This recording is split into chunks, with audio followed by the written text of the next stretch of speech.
The silent Scream Commander, Alina Rodriguez, floated in the observation deck of Deep Space Station Omega, watching the stars through the massive viewport.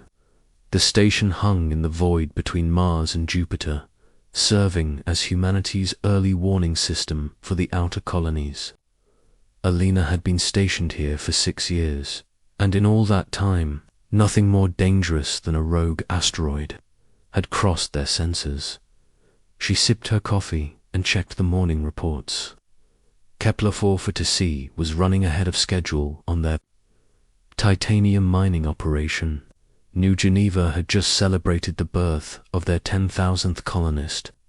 Harmony Station reported a breakthrough in their atmospheric processing research. Life was good in humanity's growing corner of the galaxy. That peaceful morning shattered when Lieutenant Davis Chen burst into the command center, his face pale with terror. Alina rushed to his station, where multiple screens flashed with emergency. "Warnings, Commander. We've lost contact with New Geneva Colony," Davis said, his voice shaking. "Complete communication blackout as of 0400 hours." Alina frowned.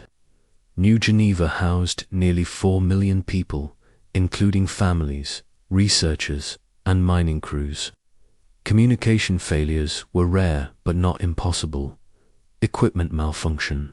That's what I thought initially, but then this came through. Davis played an audio file that made Alina's blood freeze. Governor Patricia Walsh's voice crackled through the speakers, filled with panic and desperation. "This is New Geneva Colony to any receiving station. We are under attack. Repeat, we are under attack. Unknown vessels are firing on our settlements. The capital district is burning. They're targeting civilians, evacuation centers, hospitals. My God, they're killing everyone. Please, if anyone can hear this, tell Earth that we tried to surrender. They wouldn't listen, they just kept firing." The transmission dissolved into static, leaving the command center in stunned silence. Alina's hands trembled as she reached for her communicator. "Get me Admiral Foster at Earth Defense Command. Priority Alpha." Within minutes, Admiral Foster's weathered face appeared on the main screen. The old warrior had served humanity for 40 years, through the colony wars and first contact with alien civilizations. Alina had never seen him look so grim. "Commander Rodriguez, what's your status?" "Admiral, we've lost contact with New Geneva. The last transmission suggests they were under attack by unknown hostile forces." Foster closed his eyes. "It's not just New Geneva. We lost Kepler 4 for 2C 3 hours ago. Harmony Station went dark 20 minutes after your transmission. All 3 colonies, Alina, all of them." The weight of those words hit Alina like a physical blow. 3 colonies, nearly 8 million people, farmers, miners, scientists, children. All gone. Who would do this? She whispered. "Our intelligence suggests it's the Corinthian Dominion," Foster said. "They're a militaristic empire that's been expanding aggressively through the outer rim. They consider most other species inferior and suitable only for conquest or extinction." Alina had heard of the Corinthians during diplomatic briefings. They were members of the Galactic Council, but barely tolerated other species. Their philosophy was simple. Strength determined worth, and weakness deserved destruction. "Admiral, what are our defensive capabilities? Can we protect Earth?" Foster's expression grew darker. "Publicly, we have 43 ships in our defense. Fleet, light cruisers, and patrol vessels, mostly designed for peacekeeping and colony support. The Carathians have over 800 warships, each one more advanced than our best vessels." Publicly, Alina caught the emphasis. "Commander, I'm about to share information classified at the highest levels. Are you prepared for that responsibility? Alina straightened. Yes, sir. 68 years ago, a damaged alien scout ship crash-landed in the Antarctic. The pilot died, but we recovered their technology. Since then, humanity has been conducting a secret research program called Protocol Nightfall. While the galaxy sees us as peaceful explorers and traders, we've been developing weapon systems far beyond anything they imagine. Alina felt the universe shift around her. Everything she thought she knew about humanity's place in the galaxy was changing. What kind of weapons? The kind that can level entire fleets, Commander. We've spent 7 decades reverse engineering alien technology and improving upon it. Every mining station, every research outpost, every supposedly innocent satellite has hidden weapons systems. The asteroid belt isn't just home to miners. It's the most heavily fortified region of space in this part of the galaxy. Foster's image flickered as he accessed secure files. I'm sending Dr. Marcus Webb to your station. He's the lead scientist for the Nightfall project. Together, you'll oversee the activation of humanity's true defensive network. How long do we have? Our deep space monitors detected the Corothian battle fleet massing at their forward base. 800 ships, Admiral. They'll reach Earth in 72 hours. The galaxy expects them to find a helpless world protected by a handful of patrol boats. They're going to discover just how wrong they are.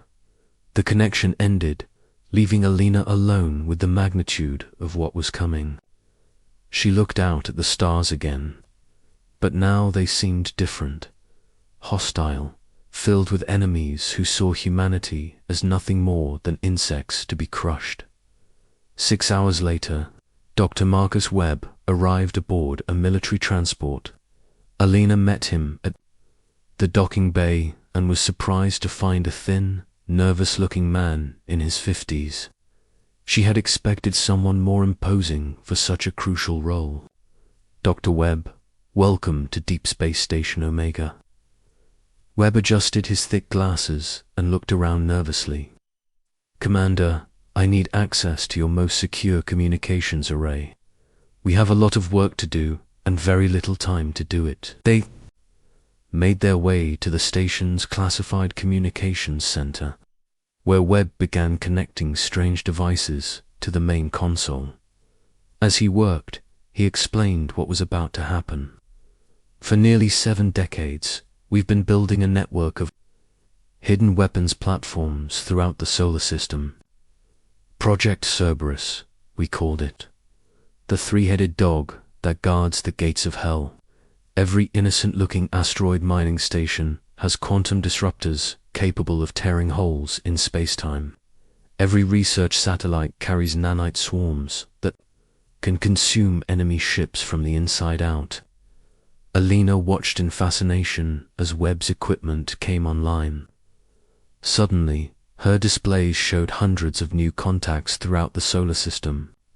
Weapons platforms that had been hiding in plain sight for decades.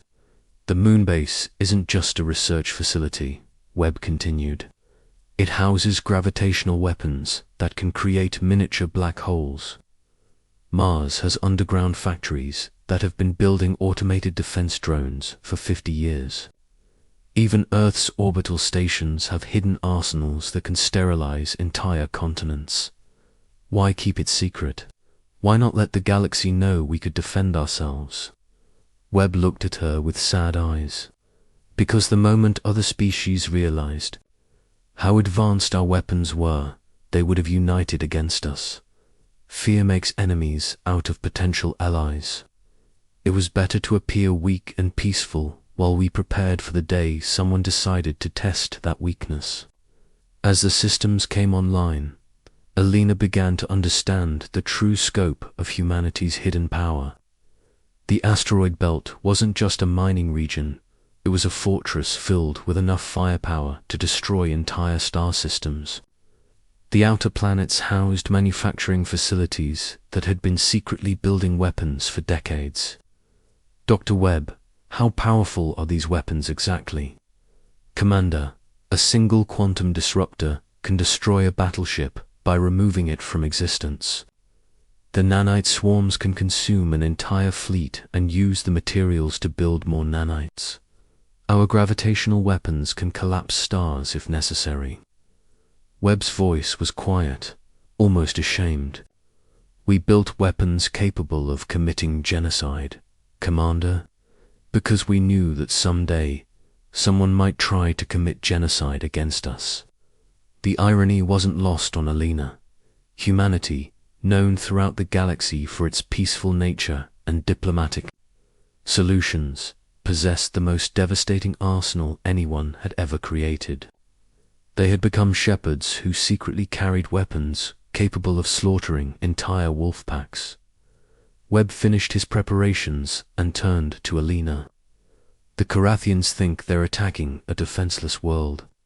They expect to arrive and find panicked humans begging for mercy. Instead, they're going to discover that they've awakened something that should have been left sleeping. Alina looked at the tactical display showing the approaching enemy fleet. 800 ships filled with soldiers, convinced they were about to complete an easy conquest. They had no idea they were flying into the most heavily defended star system in the known galaxy. When do we reveal ourselves? Not until they're committed to the attack. Let them get close. Let them think they've won. Then we show them what humans are really capable of when someone threatens our home. Alina thought about the millions of innocent people who had died in the colony attacks. Farmers and miners and researchers who had never hurt anyone killed, simply because they were human. The Carathians had awakened something in humanity that had been dormant for generations, the ancient instinct to protect their tribe at any cost. As she watched the hidden weapons platforms come online throughout the solar system, Alina realized that the galaxy was about to learn a hard lesson. Humans might prefer peace, but they had never forgotten how to wage war. And when they did wage war, they brought innovations that would terrify their enemies. The Carathian fleet was still 60 hours away, but Alina could already feel the tension building. Soon, the galaxy would discover that Earth's greatest strength wasn't its peaceful nature. It was humanity's ability to appear peaceful while preparing for total war. The awakening stormed the Cerberus network, awakened like a sleeping giant opening its eyes. Across the solar system, installations that had masqueraded as peaceful research stations and mining operations began revealing their true nature. Dr. Webb's fingers danced across holographic displays as he brought humanity's hidden arsenal online. Alina watched in amazement as the tactical display transformed. What had appeared to be 43 small defense vessels now showed over 3,000 hidden weapons platforms. Asteroids split open to reveal massive railguns, seemingly innocent. Space stations unfolded like mechanical flowers, bristling with exotic weapons. Status report, Alina commanded. Lieutenant Davis monitored the activation sequence. Lunar Base Prometheus reports full operational status. Gravitational pulse cannons are charged and ready. Mars Underground reports drone factories at maximum production. They've been building automated fighters for 50 years. Commander, we now have over 10,000 unmanned combat vessels. Webb pulled up another display. The Titan Research Station has activated its quantum laboratory. They can now produce temporal distortion fields that slow down enemy ships while our weapons fire at normal speed. Jupiter's atmospheric processing stations were actually giant manufacturing centers. They've been harvesting materials from the gas giant to build weapons platforms. Alina shook her head in disbelief. How did we keep this secret for so long? Compartmentalization, Webb explained. Most people working at these facilities thought they were doing legitimate research. Only a few dozen people across the entire system knew the full scope of the project. Even the alien visitors who toured our facilities saw exactly what we wanted them to see. Meanwhile, at the Galactic Council headquarters, Ambassador Sarah Kim was playing her role perfectly. She sat in the emergency session looking terrified and desperate as representatives from 50 different species debated humanity's fate. War Marshal Vekvar of the Korathion Dominion stood at the central podium, his massive form covered in ceremonial armor that gleamed under the chamber's lights. His species resembled humanoid reptiles, but larger and more muscular, with rows of sharp teeth and predatory eyes that never showed mercy. The human infestation will be cleansed from the galaxy, he announced in his booming voice. Their colonies have already fallen. Earth will be next. This council need not concern itself with the fate of such a primitive species. Ambassador Kim rose shakily to her feet, playing the part of a frightened diplomat perfectly. Honored representatives, I beg you to intervene. Humanity has always contributed peacefully to galactic society. We've shared our agricultural innovations, our medical research, our cultural achievements. Please don't let us be destroyed for no reason other than existing. Several alien ambassadors looked uncomfortable, but none spoke up. The Korathian Dominion was too powerful, too aggressive.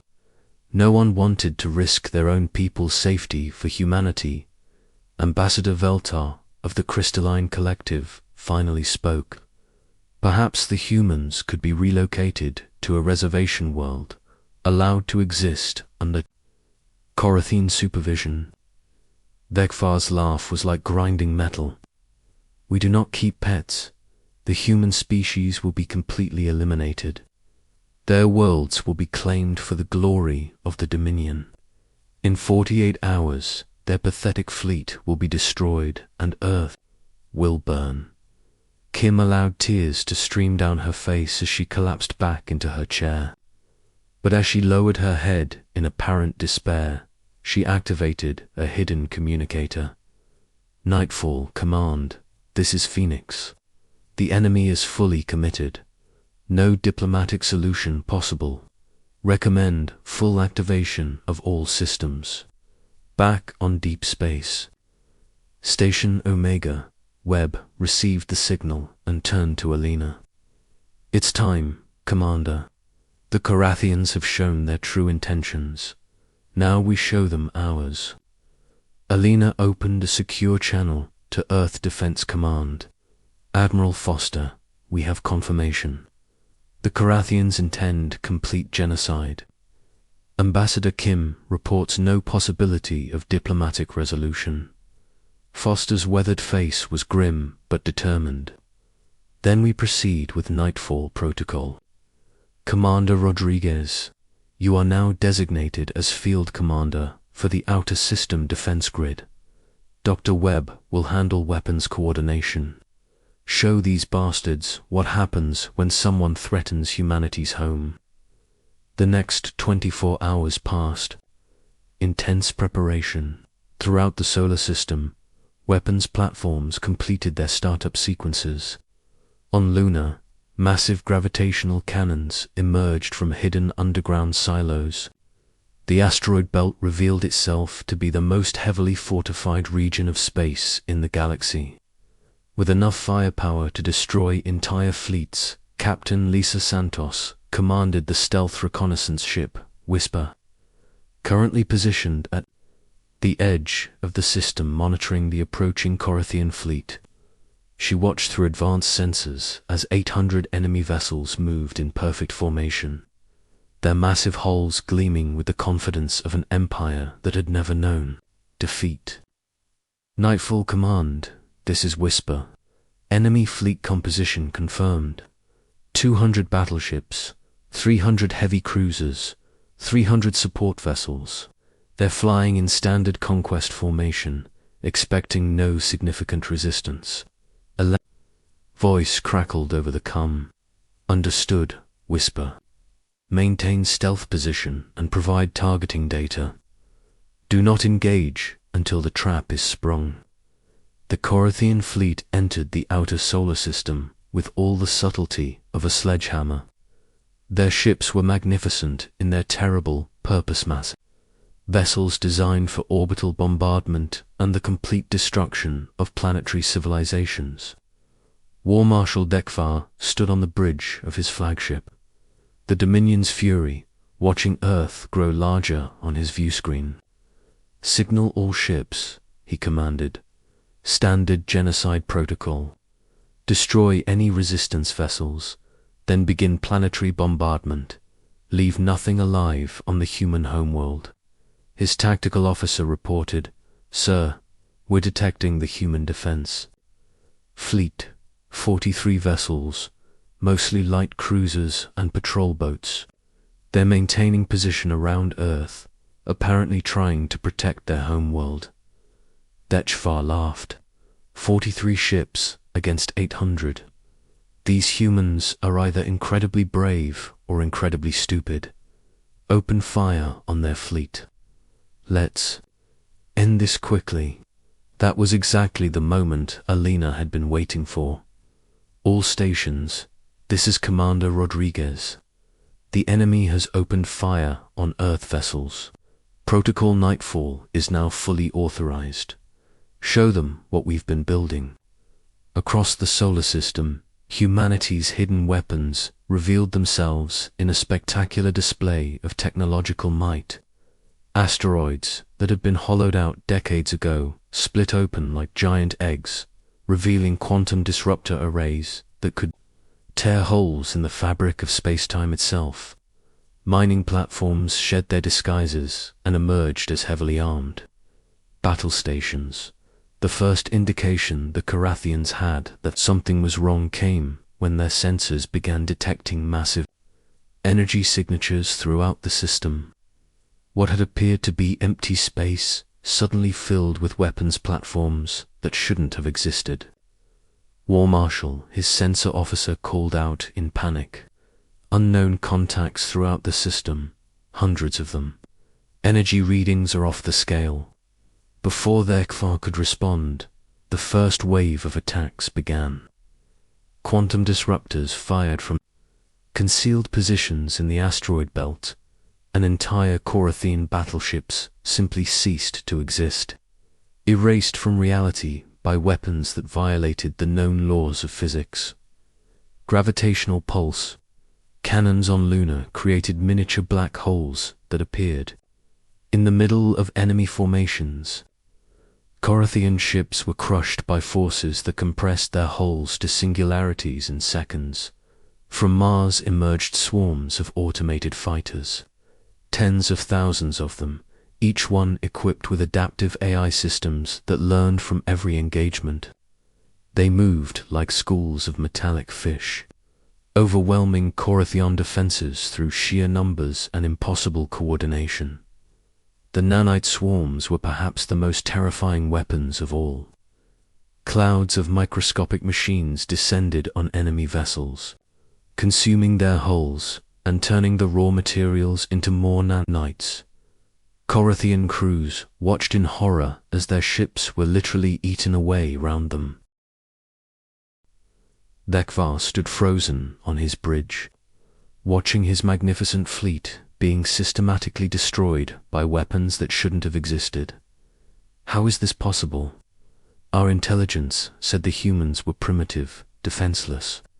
His communications officer, his voice shaking with terror, reported, "Sir, we're receiving a transmission from the human commander."